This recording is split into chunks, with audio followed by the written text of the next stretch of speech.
dalam negara. Yang kedua, jangan pernah berikan ruang kepada kelompok fundamentalis di media-media resmi mainstream tingkat nasional. Yang ketiga, yaitu jangan pernah memberitakan segala kebaikan sebesar apapun yang dilakukan oleh kelompok fundamentalis. Yang berikutnya, setiap kesalahan sekecil apapun yang dilakukan oleh kelompok fundamentalis harus diviralkan, harus disebarluaskan, dan harus diulang-ulang. Nah, supaya itu melekat di hati masyarakat bahwa mereka adalah orang-orang yang tidak layak untuk diberikan tempat di kita punya negeri atau di negeri Islam. Nah, kemudian nggak sampai di situ, kelompok fundamentalis yang manapun jangan pernah sebut mereka dengan rentetan gelar-gelar akademik mereka. Nggak boleh. Apakah itu gelar-gelar kehormatan di tengah masyarakat atau gelar akademik, profesor, doktor, dan lain sebagainya. Jangan. Cukup sebut namanya aja untuk mengopinikan di masyarakat bahwa kelompok fundamentalis itu kuper, bodoh, tidak berpendidikan, tidak punya gelar, nggak ngerti dunia akademik, dan seterusnya. Jadi cukup sebut nama mereka, tidak perlu diberikan embel-embel yang lainnya. Nah, kemudian nggak sampai di situ. Jadi masih banyak lagi yang mereka lakukan. Apa yang kita alami saat ini di kita punya negeri. Nah, bagaimana para habaib, para ulama kita, bagaimana tokoh-tokoh kita di Majelis Ulama Indonesia, yaitu mereka kerdilkan, mereka kecilkan, mereka recehkan, mereka hina-hina, bahkan mereka mencoba mencari kesalahan-kesalahan, bahkan kalau nggak ada kesalahan, kan buat fitnah-fitnah yang bisa diterima oleh masyarakat tentang mereka. Dan ini akan mereka lakukan terus. Jadi artinya bagaimana cara menghabisi kelompok fundamentalis? Satu, kerdilkan mereka. Dua, jauhkan mereka dari masyarakat. Kemudian ketiga, yaitu bidik daripada para tokohnya. Kalau bisa dirangkul, dirangkul. Kalau nggak bisa dirangkul, dipukul. Bisa dipeluk, dipeluk. Nggak bisa dipeluk, digebuk. Nah, jadi ini yang mereka lakukan. Nah, baik, sekarang yang kedua. Lalu bagaimana dengan kelompok modernis? Kelompok modernis bagi mereka yaitu statusnya aman. Bagi mereka statusnya aman. Nah, aman, statusnya aman, sehingga perlu diberikan ruang publik, diberikan ruang media, diberikan ruang dalam sistem pemerintahan, perlu didengar suaranya. Dan kalau ada dari mereka yaitu punya kesalahan, tutup itu kesalahan, jangan diviralkan. Kalau mereka melakukan kebaikan sekecil apapun kebaikan, maka itu harus diviralkan dan harus disebarluaskan. Dan penyebutan nama mereka harus lengkap dengan segala macam rentetan gelarnya, gelar kehormatannya, dan seterusnya, dan seterusnya. Jadi posisi mereka dianggap aman. Nah, kemudian yang ketiga, kelompok liberalis. Kelompok ini mereka berikan status sangat aman. Nah, kenapa diberikan status sangat aman? Karena kelompok ini bukan hanya sekedar dianggap kawan, tapi sudah dianggap sebagai antek. Beda kawan dengan antek.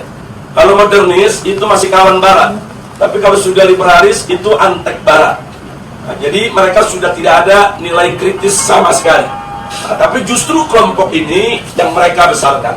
Kelompok ini harus dibesarkan di seluruh negeri-negeri Islam. Jadi bagaimana caranya kelompok ini bisa berkembang? Berikan ruang, berikan finansial, berikan tempat, berikan kesempatan di media, di TV, di radio, di surat kabar, dan lain sebagainya.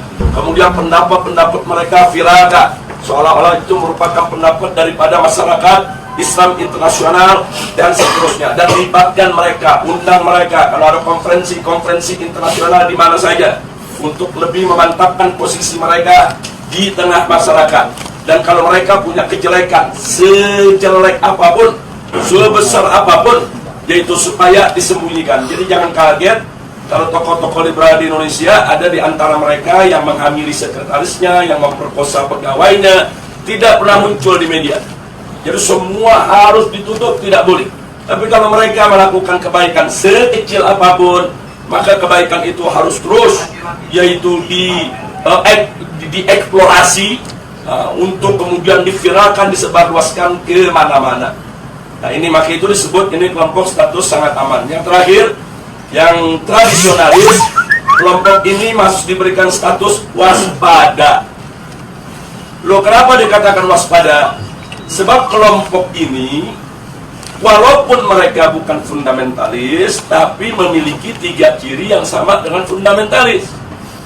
Sehingga kelompok ini harus diwaspadai. Kalau kelompok ini tidak dijaga, maka nanti kelompok ini setiap saat bisa berubah menjadi fundamentalis. Nah, maka itu usul mereka, kelompok yang keempat ini dijaga. Nah, maksudnya dijaga bagaimana? Satu, jangan kasih mereka berdekatan dengan kelompok fundamentalis. Sebab kalau kelompok tradisionalis dan kelompok fundamentalis duduk bareng satu meja, satu kursi, mereka diskusi, maka kelompok tradisionalis berpotensi besar untuk berubah menjadi fundamentalis. Karena perbedaan mereka cuma sedikit, perbedaan definisi ta'rif ad-demokratiyah. Itu aja yang mereka berbeda. Tapi dalam soal dukungan terhadap tatbikus syariah, dukungan terhadap iqamatul khilafah, dukungan terhadap sikap kritis terhadap barat, sama. Nggak ada beda antara fundamentalis dengan tradisionalis. Mereka hanya berbeda di dalam mendefinisikan demokrasi. Yang satu mendefinisikan ya demokrasi bertentangan dengan hukum Allah sehingga harus ditangkal sama sekali. Yang satu lagi melihat bahwa demokrasi itu hanya satu cara yang kalau dibawa ke dalam ajaran Islam dia bisa islami, kalau tidak, kalau dikeluarkan dari ajaran Islam dia bisa bertentangan dengan ajaran Islam. Hanya ini saja berbeda. Nah, kalau mereka duduk bareng diskusi, maka kelompok tradisionalis berpotensi besar berubah menjadi fundamentalis menurut mereka, menurut Rand Corporation. Maka itu fundamentalis dan tradisionalis tidak boleh bersentuhan, harus dijauhkan, bahkan harus diadu domba. Nah, ini yang terjadi di Indonesia saat ini. Bagaimana supaya dua kelompok ini diadu domba? Nah, kenapa ini yang harus diadu domba? Karena kelompok fundamentalis dan tradisionalis ini yang pengikutnya paling banyak. Kalau yang namanya modernis, kelompoknya tidak seberapa. Modernis dalam pengertian Rand Corporation, apalagi liberalis, mereka nggak seberapa. Mereka punya basis massa. Kita bicara basis massa akar rumput. Nah, yang memiliki basis massa akar rumput yang sangat kuat hanya kelompok fundamentalis dan kelompok tradisionalis.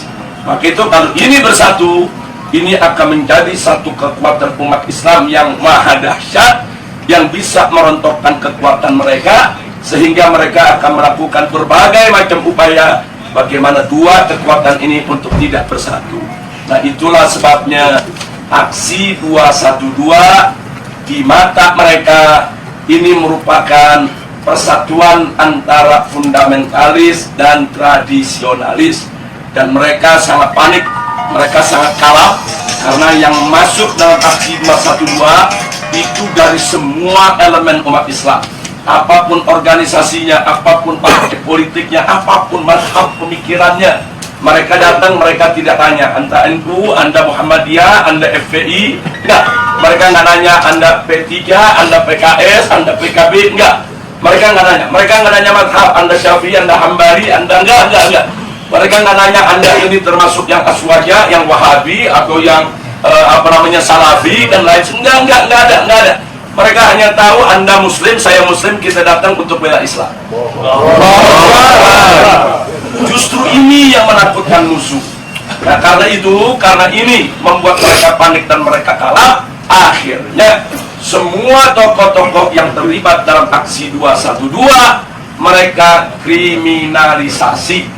Sebagian ada yang dimakarisasi, sebagian ada yang diterorisasi, sebagian ada yang dikriminalisasi. Yang diterorisasi umpamanya Ustadz Bakhtiar Nasir, dikait-kaitkan gerakannya dengan ISIS, dengan sumbangan untuk teroris dan lain sebagainya. Ini namanya terorisasi.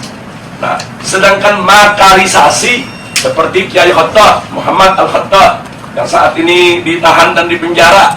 Nah, ini dikait-kaitkan dengan inilah gembong yang membuat makar, inilah yang ingin menggulingkan pemerintah dan lain sebagainya. Ini namanya makarisasi. Nah, sedangkan kriminalisasi, aneka ragam tindak yang dianggap pidana itu dinisbahkan kepada para aktivis kita. Nah, jadi sekali lagi bahwa langkah-langkah kriminalisasi, kemudian makarisasi, terorisasi Ini merupakan jalan yang mereka ambil saat ini untuk membuyarkan kesatuan daripada umat Islam. Maka itu saya minta kepada segala umat Islam, khususnya kepada tolaba yang ada di Madinah ini khususnya secara istimewa adalah antum semua, baik mukimin maupun pekerja dan lain sebagainya. Yuk kita rapatkan barisan dan yuk mari sama-sama kita aktif di dalam perang ini. Jadi jangan pernah kita lalai. Jadi jangan lupa, ini handphone yang Anda pegang ini di zaman sekarang bisa menjadi senjata yang luar biasa. 3-4 tahun yang lalu itu manakala gerakan kita digembosi oleh televisi mainstream yang ada di Indonesia, kita nggak berkutik. Digembosi koran, digembosi majalah, digembosi televisi, kita tidak berkutik. Kenapa? Karena saat itu media televisi adalah media yang paling kuat, adidaya, paling berkuasa untuk membentuk opini. Nah, sementara yang memiliki televisi itu hanya konglomerat. Nah, mereka yang punya uang banyak, karena operasional untuk sebuah televisi itu bisa ratusan miliar. Nah, jadi kita nggak berkutik. Jadi semua opini di kita punya negeri itu dibentuk oleh para konglomerat yang pemilik daripada televisi tersebut. Tapi alhamdulillah 3 tahun terakhir ini ada perubahan, terobosan teknologi yang luar biasa. Munculnya WA, Instagram, kemudian medsos yang lainnya. Ini membuat bahwa penguasaan opini tidak lagi didominasi oleh konglomerat. Bahkan masyarakat biasa cuma modal handphone, beli pulsa di Indonesia 5.000 perak, dia bisa bikin opini. Modal 5.000 perak, foto sana, foto sini, rekam sana, rekam sini. Mereka viralkan dari grup ke grup.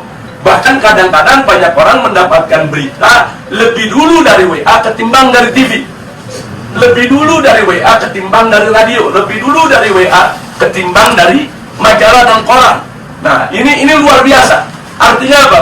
Dalam kondisi yang seperti ini, alhamdulillah umat Islam ini pandai menggunakan kesempatan. Jadi kita lihat secara tidak direncanakan, tidak ada rapatnya, tidak ada musyawarahnya, tidak ada pendaftarannya, tahu-tahu muncul Laskar Cyber Muslim. Netizennya nggak main-main itu, yang mendukung itu. Itu kalau ada satu akun menyerang Islam, itu bisa ada jutaan akun menyerang balik kepada masyarakat. Jadi artinya ini kan nggak ada kan kantor Laskar Cyber Muslim, nggak ada. Siapa pimpinannya, ketua umum Laskar Cyber Muslim, nggak ada. Ini muncul begitu aja di dunia media. Tapi jangan lupa, justru Laskar inilah yang berjasa besar dalam setiap aksi bela Islam yang ada di Indonesia. Jadi mereka yang memviralkan berita, mereka yang buat pertahanan opini, mereka yang bentuk opini. Kalau ada opini-opini buruk terhadap para ulama, para kiai, mereka yang memendung, mereka yang hantam balik, dan seterusnya. Dan kekuatan mereka dahsyat. Itu kalau dihitung daripada frekuensi yang ada di dalam medsos, itu kekuatan netizen yang ada di Laskar Cyber Muslim ini lebih dari 2 juta orang. Jadi nggak main-main, mereka bisa bentuk opini. Nah, ini yang mesti kita jaga, ini yang mesti kita satukan. Nah, makanya di negeri kita, Indonesia, sekarang begitu mereka kalang kabut melihat serangan medsos, mulailah ada undang-undang untuk membatasi medsos, bikin aturan-aturan supaya medsos nggak sembarangan. Iya, karena mereka kalah. Kalau mereka menang, mereka nggak bikin aturan. Sama dengan kemarin di Jakarta, pada saat ada pilkada, begitu mereka kalah spanduk, KPU bikin aturan di putaran kedua tidak boleh ada spanduk karena udah kalah spanduk. Lo kenapa bisa kalah? Karena di masyarakat Jakarta secara sendiri-sendiri, bukan dibayar oleh calon gubernur, mereka bikin spanduk di mana-mana. Jadi spanduk calon yang seberang sana kalah aja, akhirnya bikin aturan nggak boleh ada spanduk. Jadi seperti itu cara mereka. Pokoknya mana yang kira-kira merugikan mereka, mereka bikin aturan nggak ada. Jadi mereka berani berbuat curang secara terang-terangan. Jadi kalau pilpres sebelumnya ada serangan fajar, kemarin ini saya sebut bukan serangan fajar, tapi serangan barbar. Loh, kenapa saya sebut serangan barbar? Mereka nggak tanggung-tanggung, nyerangnya pagi, siang, sore, malam, terang-terangan. Di Jakarta ada hujan sembako banjir duit luar biasa. Nah, jadi memang itu peristiwa luar biasa, tapi alhamdulillah Rabbuna yansurul muslimin. Amin. Muslimin fi Indonesia, walhamdulillah ala barakatillah subhanahu wa ta'ala. Allah masih memberikan kemenangan kepada kita sampai saat ini. Sebelum saya akhiri, mungkin nanti ada yang ingin menambahkan atau ada ingin bertanya atau minta penjelasan. Maka di sini yang ingin saya ingatkan adalah bahwa persatuan ini penting. Allah subhanahu wa ta'ala qala wa'tasimu bihablillahi jami'a wa la tafarraqu. Jadi al-i'tisam bihablillah ini luar biasa. Ini daruri. Jadi kita harus bersatu dalam iman, bersatu dalam Islam, bersatu dalam ihsan, bersatu di dalam penegakan hukum Allah subhanahu wa ta'ala. Wa la tafarraqu, dan jangan sekali-kali kamu bercerai. Jangan lupa bahwa persatuan itu bukan hanya sekedar sumber kekuatan, tapi persatuan itu juga merupakan sumber pertolongan Allah. Di mana kita tahu An-Nabi alaihi salatu wassalam alaikum bil jamaah fa inna yadallahi ma'al jamaah. Jadi wajib atas kamu sekalian, yaitu berjamaah, bersatu, bersaudara, yaitu berjuang bersama. Nah, kenapa? Karena memang pertolongan Allah itu ada pada kebersamaan. Jadi pada saat kita bersama, kita bersatu, nggak usah khawatir, segala kesulitan akan menjadi mudah. Kenapa? Karena di situ ada keberkahan, di situ ada pertolongan Allah subhanahu wa ta'ala. Dan kalau Allah sudah menolong, tidak ada satu kekuatan pun yang bisa menghalanginya. Nah, saya berbagi pengalaman sedikit sebelum saya akhiri. Pada aksi bela Islam yang pertama, kita tidak ada gangguan. Tidak ada gangguan dari aparat, tidak ada gangguan dari pemerintah, karena itu merupakan aksi bela Islam pertama yang mereka nggak sangka jumlah yang akan datang. Jadi begitu itu digelar dengan mudah, tanpa halangan, tanpa gangguan, yang hadir antara 300 sampai 400-an ribu mendatangi reskrim Mabes Polri. Tapi justru setelah itu pemerintah jadi waspada. Begitu kita umumkan aksi bela Islam 2, mulailah gangguan-gangguan datang. Jadi mereka hadang, mereka halangi, mereka gembosi menjelang daripada aksi 4/11. Tapi ternyata penggembosan itu gagal. Jadi walaupun mereka gembosi, tapi pada akhirnya aksi 4/11 itu dihadiri tidak kurang hampir 4 juta orang, 3,5 juta ya. Nah, jadi perhitungan itu dihitung dengan per meter daripada lokasi, 1 meter itu berapa orang. Bisa ditempati oleh manusia, kemudian panjang itu berapa, lebar berapa, tempat-tempat lokasi yang diisi berapa. Jadi perhitungannya sangat matematis. Matematis. Nah, kemudian setelah 4/11 digelar, ternyata memang umat yang datang begitu banyak, pemerintah lebih berhati-hati. Begitu diumumkan 212, mereka mulai secara terang-terangan melarang. Waktu 4/11 masih nggak terang-terangan, masih himbauan-himbauan.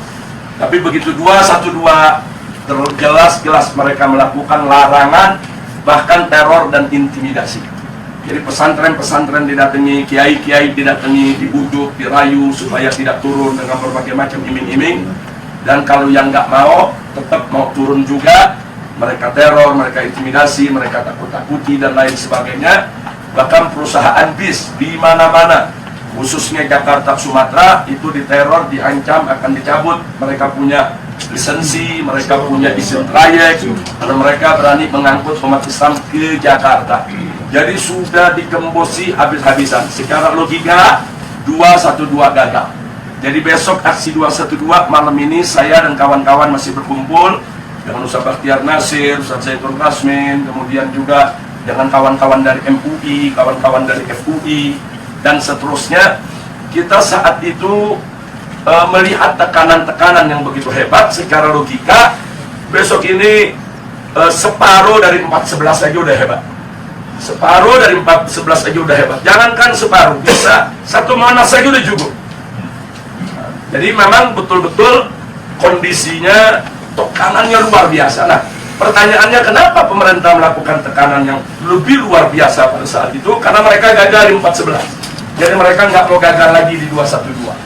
Tapi subhanallah, makin ditekan, makin dihadang, makin dilarang, semangat umat Islam dari mana-mana semakin menggebu-gebu. Dan akhirnya yang paling fenomenal adalah bagaimana 10.000 santri dari Ciamis berjalan kaki ke Jakarta.